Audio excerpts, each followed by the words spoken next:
Are you fed up with losing yourself in relationships? I am Lisa, the love coach, and we're going to get into this right now. So grab a pen, grab some paper. You're going to be taking notes. This is going to be packed with so much value. Oh my God.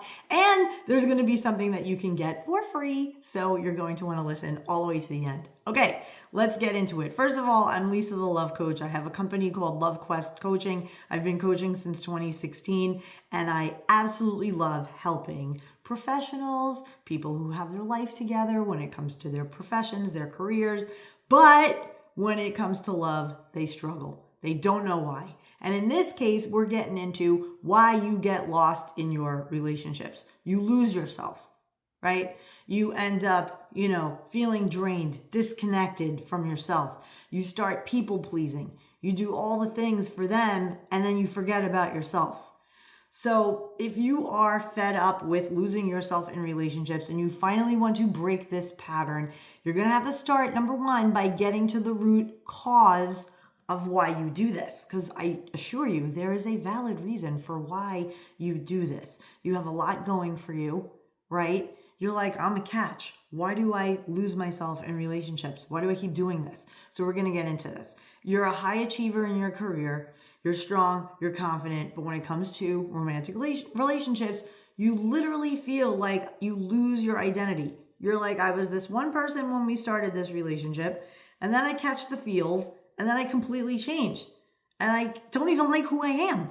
So if this is you, this is the video for you. Maybe you're often alone, right? And you don't really have strong friendships, and you don't have strong social connections. So your whole life is work, come home, change, go meet them.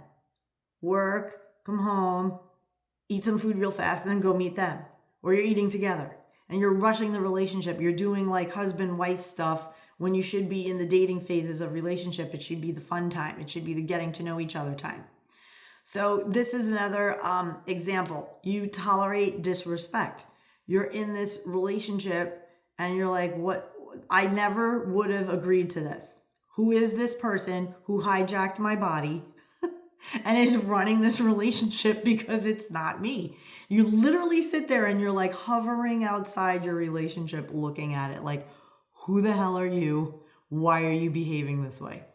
Right? So what you want to do is you want to stop judging yourself, right? Because this is normal. And there is a valid reason for why you are this way and why you're losing yourself in relationships all the time. The whole thing is that it isn't about you being weak or not being good enough. It's nothing about that. It's about unresolved childhood issues, right? So there's stuff that happened when you were little, and it's making you seek external validation, and it's making you super codependent. And that's why you're totally fine until you enter a relationship. And then all of a sudden, your whole world becomes that person.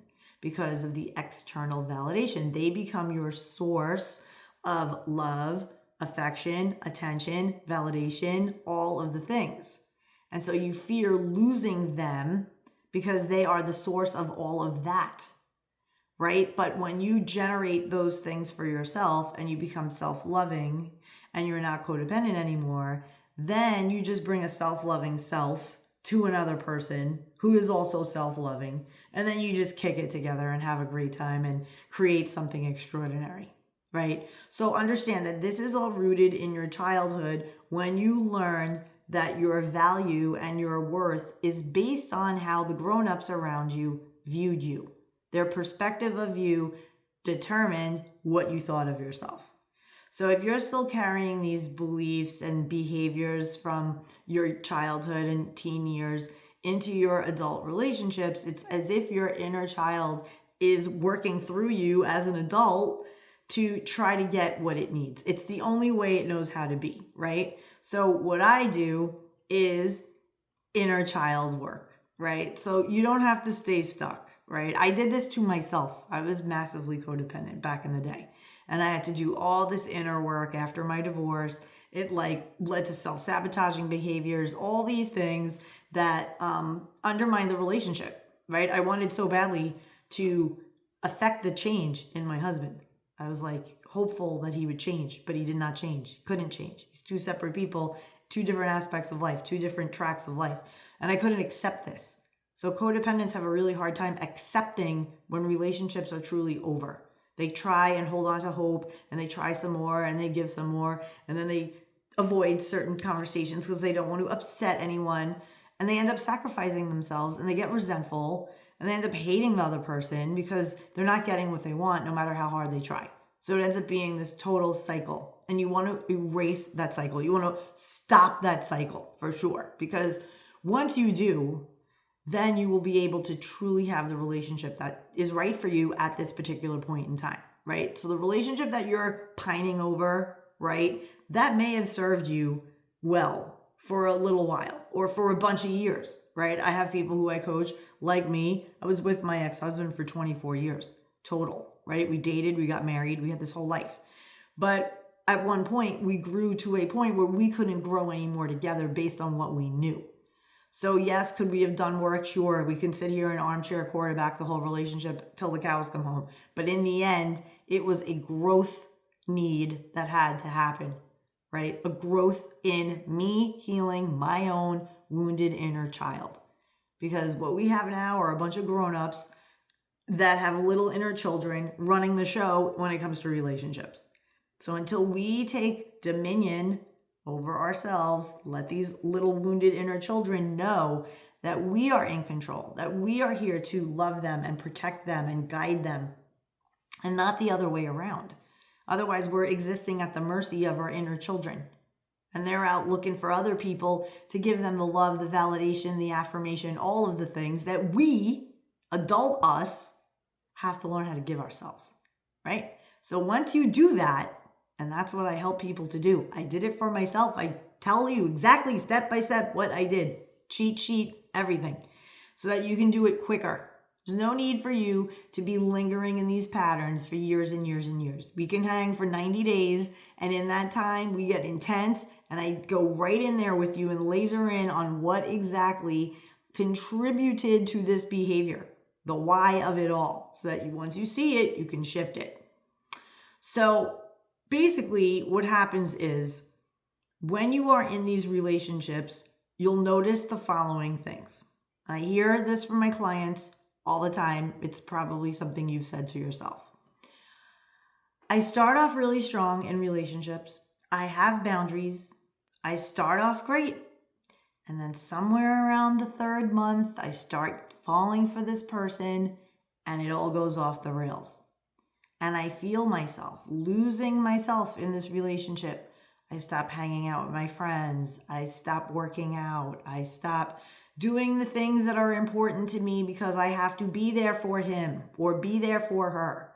Another thing that people share with me is that they go into fixing mode, fixing and superhero mode, right? This is where you're behaving as a spouse to this person because you want to help them. You're like their little helper, their rescuer, their fixer, but you're behaving in a way that is not appropriate for what you are. So for example, I had a guy that I was coaching and the woman he was dating needed new tires for her car and he offered to buy them for her. Like, you're not even exclusive yet. You're seeing each other for a little bit only. And so, and even then, even boyfriend, girlfriend, what are you doing? You're boyfriend, girlfriend, you're not spouse. That's husband stuff. I often have to coach the very successful men on not being a husband to their girlfriends. Stop behaving like that. And ladies, stop behaving as a wife, right? You're doing wifely stuff. You're not a wife yet. No mingling money, no lending money. No, none of that. That happens when you have a commitment, when you're like, okay, we're engaged and we're building a future and now we're going to open up a separate account. We're each going to put money in it and we're going to plan this whole life. Different. But when you're just sitting here dating boyfriend, girlfriend, whatever, there's got to be boundaries and limits and expectations set that you mutually agree upon. Because otherwise, it's very easy to fall into these traps and habits where you're people pleasing and you're being too much too soon, losing yourself in the relationship. You're like, who the hell am I? Who is this person that just spent XX amount of money on this? And who is this person that agreed to XX thing, right? Think about what you truly want, how you want to be in relationships. And then this is the key. Explore why you get lost in relationships. So the reason why you're getting lost in these relationships, it is a valid reason, and it has to do with when you were little and that you thought you had to be pleasing to the adults around you in order to get love, right? And that there was something wrong with you, that you couldn't just roll up as a kid and get love just based on who you were. No, you had to be a certain way that was a little bit different than who you truly are. So if this is something that annoys you and that you can't deal with anymore, and you're just like, I am so over the fact that I do this, let's connect, and I'll give you a free way of how you can do that. So the link in the description is going to lead you to a free love life assessment. So you click the link, you're going to see a form. You spill it all, honey. Tell me what's going on. It'll prompt you with some questions to have you think and explore yourself. It gives you a safe and confidential space to share everything that you want to share with me. I personally look it over, and then I write you back through email with a full report, a full assessment, so that you have clarity about why you keep losing yourself in relationships and how to shift this finally. And I can totally help you. So if you want to learn more about me, click the link in the description. It'll lead you to my website, my about me, all the things. You'll see my credentials. I've been coaching since 2016. Love what I do. Love the people I do it for. And if you want to connect and get the goods, you totally can. I'm Lisa the Love Coach. Thanks so much. Until tomorrow. Oh, and if you like this content and want more, click the subscribe, hit the bell notification so that when I start this party and a video is uploaded, you get alert. Bye. Thank you so much. Talk soon.